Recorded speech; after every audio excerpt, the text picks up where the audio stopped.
This is a special update on Hurricane Kaiogre. It appears that Hurricane Kaiogre is now making landfall in Tambarinie Bay. It first started about an hour ago. The hurricane is absolutely ferocious. We believe that this hurricane will be going on in Tambarinie Bay and the surrounding areas for about several hours. If you live in Clare County or the surrounding areas, you are under a hurricane warning.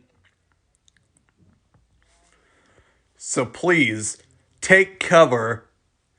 And if you chose not to evacuate, then please take cover indoors.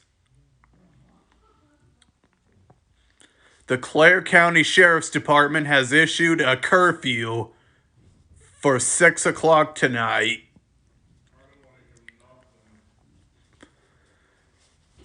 We believe that there's going to be a lot of death at the end of the hurricane.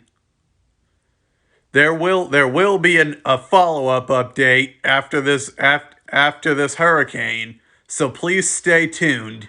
Until next time, I'm James Barth on KTCS News.